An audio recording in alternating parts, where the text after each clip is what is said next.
Hello and welcome back. This class is all about homemade salves for common ailments. So let's start with the beginning. What exactly is a salve? Now, a salve is a soothing and healing ointment that you apply directly to the skin, topically. It's made of a combination of medicinal herbs, oils, and beeswax. Now, turning herbal oils into salves is the best way to apply medicinal herbs to your skin. A good salve is filled with ingredients that boost healing and boost circulation and reduce pain and protect damaged skin. You can use them for any number of skin conditions and minor injuries. They're ideal for moisturizing dry skin, treating burns, rashes, bites, eczema, psoriasis, sore muscles, arthritis, nerve pain, and so much more. I'm making St. John's wort salve today because I just finished my last batch and I like to always have it on hand. It's a great one to reduce inflammation and help nerve pain. It's great for burns and it helps wounds heal faster as it contains tannins that speed up the healing process. Here's the quickest method to make St. John's wort salve. We're going to make a small amount today. I'm going to use a half a cup of St. John's wort infused oil, which I've already made by infusing organic olive oil with fresh St. John's wort flowers. And 1/8 of a cup of beeswax pellets.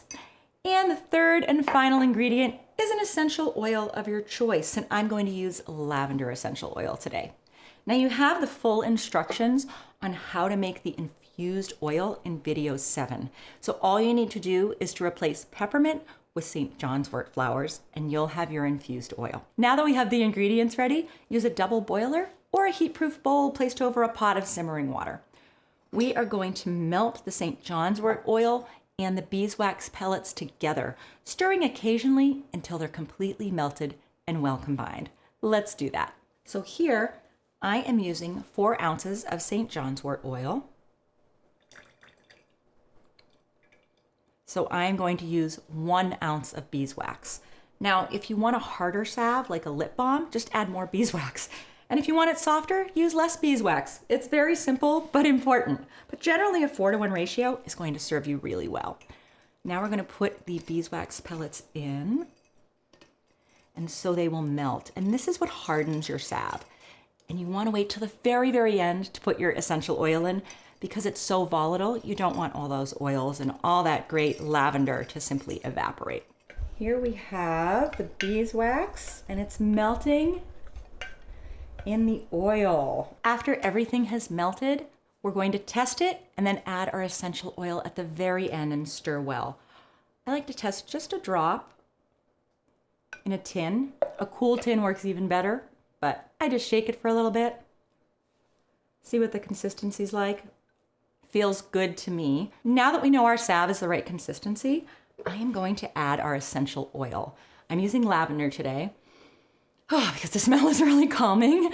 And I like to add about 1 drop for every ounce of what we've got. So we have 4 ounces of liquid and we have 1 ounce of beeswax. So I'm going to add 5 drops of the essential oil. So now I'm simply going to pour this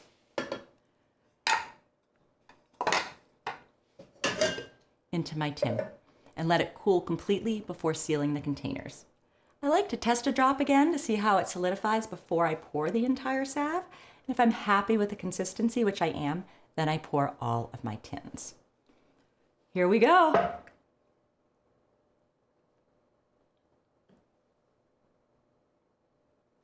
Now that it's poured, don't forget to label it with the ingredients and the date. This is how to use it. Take a small amount of salve, approximately a pea-sized portion, and put it on whatever ails you. I've got a little bite here. And apply it just directly to the affected area of your skin. You can massage it or rub the salve into the skin until you notice it's absorbed, and simply repeat this process a few times a day. When it comes to shelf life, any natural salve will keep well for about 1 to 2 years, even longer if you keep it in a dark, cool, and dry place.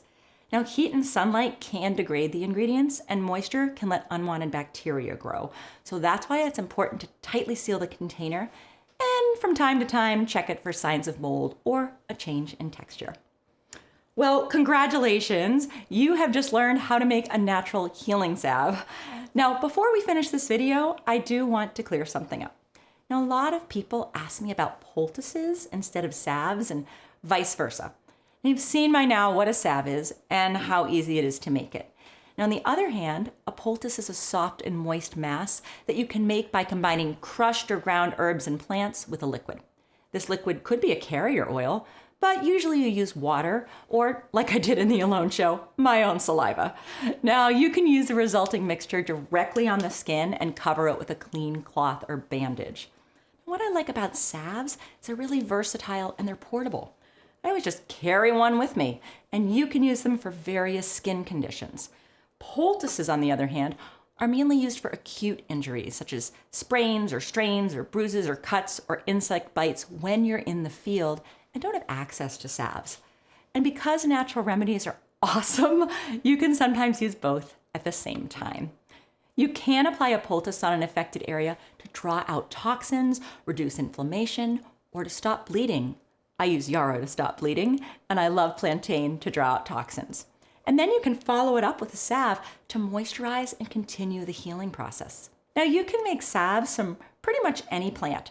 It just depends on your specific needs. Sometimes I do add a little bit of vitamin E oil if I'm making a larger batch, just for preservation.